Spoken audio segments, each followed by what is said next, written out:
Anda y que te den morcilla, gorrón, que siempre te llevas el gato al agua, macho. Y me haces una faena. Y me como yo el marrón. Sí, que siempre me echas a mí el muerto, hombre. Y tú ahí tumbada a la Bartola haciéndote el sueco. Para ti todo queda en agua de borrajas, ¿no? Pues esto me está pasando desde el tiempo de Maricastaña. Y como tengo ojo de buen cubero y las ocasiones las pintan calvas, te digo así, por arte de birlibirloque, ¿eh? Que como no ha venido ni el tato, ¿eh? Que te den por saco, ¿me oyes? ¿Qué? ¿Qué tal, pensadores? ¿Cómo va la cosa? Bueno, hoy he estado muy enfadada, como habéis visto, ¿no? Y no he dicho ni una sola palabrota y sin embargo todo lo que ha salido de mi boca es odio, ¿eh? Es odio, para que veáis que el lenguaje, la riqueza que tiene, ¿no? Cuando estamos enfadados también somos capaces de ser muy creativos, ¿no? Y en este caso, en este vídeo, os voy a explicar algunos de las expresiones que utilizamos, ¿no? Como todas estas que habéis oído, ¿no? El origen, más que nada. Por ejemplo, hacer una faena. Pues hacer una faena claramente viene del lenguaje de los toros, ¿no? Una faena ya sabéis que es, ¿no? Todas las suertes que llegan hasta matarlo, ¿no? Pues eso, Chicuela, Verónica, ¿no? Y la faena concretamente, la faena es cuando el torero tira el capote al suelo, aquel agacha la cabeza y le da la muerte. Pues de ahí viene, ¿no? Me has hecho una faena. La expresión quedar en agua de borrajas no es tal, la borraja no existe. Viene de la expresión quedar en agua de cerrajas, ¿vale? La cerraja es una planta parecida a la lechuga que no tiene mucho sabor. Lo que hacía la gente era infusiones, ¿vale? Entonces, como era una infusión insulsa que no sabía nada, ¿no? Pues cuando querían decir que algo se había quedado en nada, decían eso se ha quedado en agua de cerrajas. Y era tradición oral. Y decían bien cerrajas. Pero cerrajas, cerrajas, cerrajas, eso fue evolucionando de una manera oral hasta que quisieron ponerla por escrito. Y entonces por escrito ya había quedado en borrajas. En vez de cerrajas se quedó en borrajas. Pero realmente viene de la planta esta que es cerrajas. Comer de gorra o gorrón, ¿vale? Viene de la Salamanca de finales del siglo XVI y principios del XVII, ¿vale? Una ciudad estudiantil por excelencia, ¿no? De hecho, es la universidad más antigua de España y la tercera más antigua de Europa, ¿vale? Entonces, los estudiantes pues pasaban muchos apuros económicos y entonces pues tenían que apañárselas, ¿no? Con la picaresca y todo muy típica española, ¿no? Entonces, como iban vestidos con gorra y con capa, que era la vestimenta de aquella época, pues lo que hacían era meterse en los banquetes y en las bodas, ¿no? Y con la gorra, se quitaban la gorra y empezaban a hacer así saludos muy reverenciales, ¿no? A todo el que estaba allí presente. Entonces la gente se llegaba a creer que es verdad que los conocían, ¿no? Y entonces se podían llenar los bolsillos y la barriga, ¿no? Con todos los manjares que allí se ponían, ¿no? Luego lo de gorrón viene también de la misma época y es que había una figura que era el capigorrón. Capigorrón era un estudiante también, pero de familia humilde. Entonces lo que hacía era, se ponía al servicio de otro estudiante más rico, ¿no? Por así decirlo, entonces era como su sirviente. Y entonces la otra familia le pagaba los estudios a los dos, a su hijo y al mozo que le ayudaba, ¿no? Entonces era capigorrón, capigorrón, capigorrón, de ahí la evolución de la palabra, al final gorrón. Gorrón porque era un tío un poco que medraba de la fortuna de otro, ¿no? Comerse un marrón, pues eso viene también de Salamanca y tiene unos siglos ya de uso, ¿no? Entonces, un marrón es un tronco o una viga de madera que estaba en las casas, que a la vista, que ahí es donde se colgaban pues, los jamones, los chorizos, la matanza se colgaba ahí.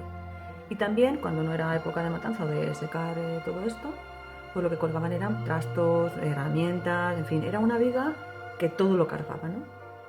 Entonces la expresión original era cargar a alguien con un marrón. O sea, cargarlo es... Entonces de ahí, como cargar a alguien con un marrón es muy larga, pues ha ido evolucionando hasta comerse un marrón, ¿no? Luego la RAE, la Real Academia Española de la Lengua, también le da otra acepción y es que marrón es castaña, castaña comestible, que viene del francés. Entonces una castaña ya sabemos que es una castaña. Has comprado una castaña de coche. Una castaña es algo que no está bien, que no nos gusta, ¿vale? Entonces, como castaña y marrón tienen el mismo significado, pues comerse un marrón es como comerse una castaña, como hacer algo que trae problemas, ¿no? Hacerse cargo de algo que trae problemas. Y hablando de castañas, la expresión, uy, madre mía, esto lo sé yo desde el tiempo de Mari Castaña. Pues Mari Castaña fue un personaje real, fue un personaje histórico real. Lo que pasa es que no ha trascendido como alguien que queramos recordar, ¿no? Resulta que esto pasó en Lugo. Esta Mari Castaña encabezó una revuelta contra el obispo de Lugo y fue acusada de provocar la muerte del mayordomo del obispo. Entonces fue a la cárcel y luego le obligaron a donar sus bienes y a pagar mil maravedíes a la iglesia. Echarle el muerto a uno viene de la Edad Media. Y es que en aquella época, pues, no voy a decir lo más común, pero vamos, que era muy común encontrarse muertos por la calle. A ver, pues eso, personas que no se sabía muy bien cómo habían fallecido. Entonces la ley decía que si no aparecía culpable, ¿no? Si no podían llegar a investigar y averiguar quién había sido, pues el pueblo entero, la villa entera, se encargaba de pagar la multa, pues eso, de entierro, de todo, ¿no? Entonces lo que hacía la gente cuando pasaba esto, cuando se encontraban un muerto en la calle, pues lo decían así en secreto, entre ellos se apañaban, lo subían, lo cargaban en sacos, lo subían a una mula y se iban al pueblo siguiente, al de al lado, y allí mismo lo dejaban, ¿no? Entonces por eso eres lo de echarle el muerto a otro. Echarle el muerto a otro es quitártelo tú de encima, ¿no? Para que no te caiga el castigo, ¿no? Llevarse el gato al agua. Llevarse el gato al agua también proviene de la cultura de la antigua Grecia, ¿vale?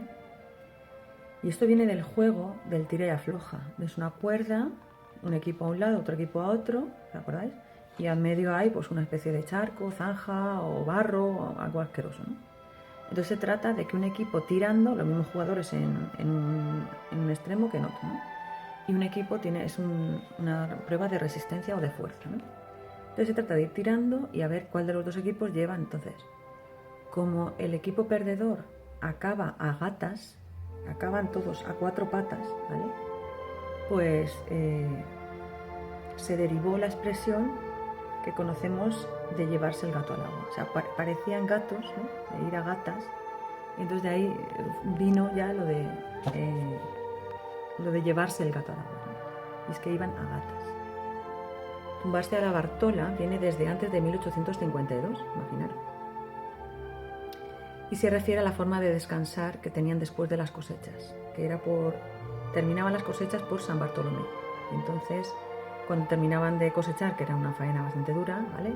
Pues se decía que se tumbaban a la Bartola, ¿no? Porque ya había pasado San Bartolomé.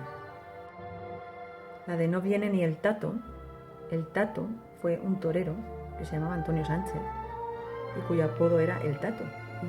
Y se hizo famoso porque siguió toreando incluso con una cojera bastante aguda.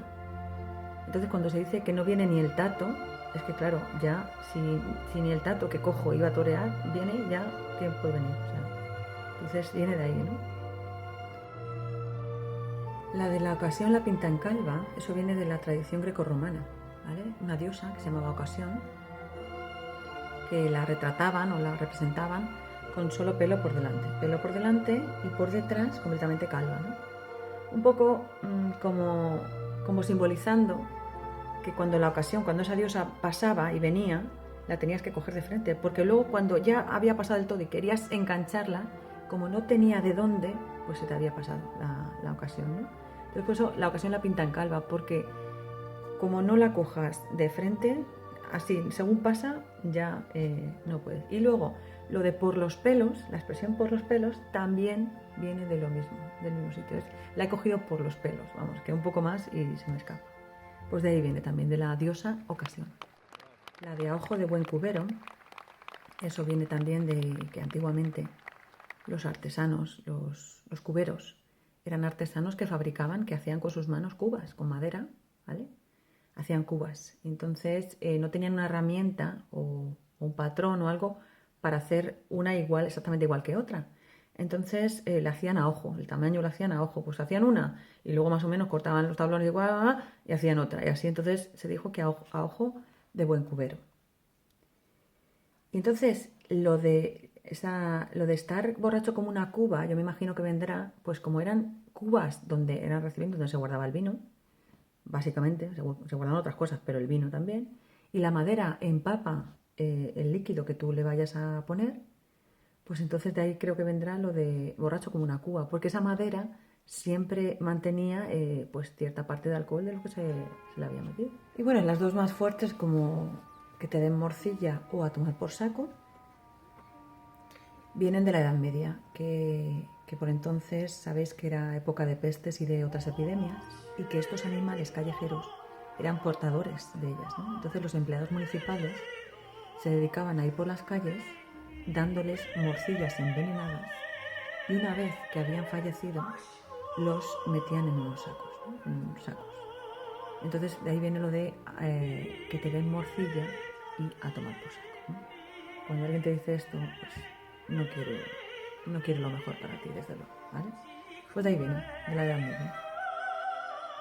Hacerse el sueco viene también del antiguo Roma, y es que los cómicos calzaban zuecos de madera, ¿no? Y además se hacían los tontos, ¿no?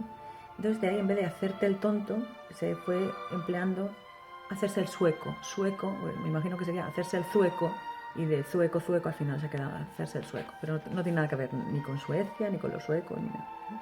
Viene de Roma, ¿no? Por arte de Birli Birloque, pues no se tiene muy claro el origen de qué va, pero se cree que viene del calo, del lenguaje gitano. Porque birlar significa estafar, robar, ¿vale? Y birloque significa ladrón.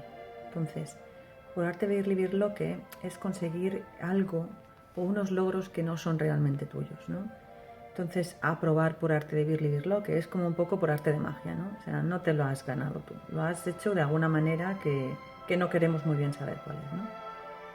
Y entonces, pues eso, de ahí viene de birlar y de birloque. Y ahora os invito a que pongáis vuestras expresiones en los comentarios de abajo, ¿vale? Y yo ya me las ingenio para buscar los orígenes y si acaso hacer otro vídeo, ¿por qué no? Bueno, y ya está. Espero que os haya gustado. Hasta luego.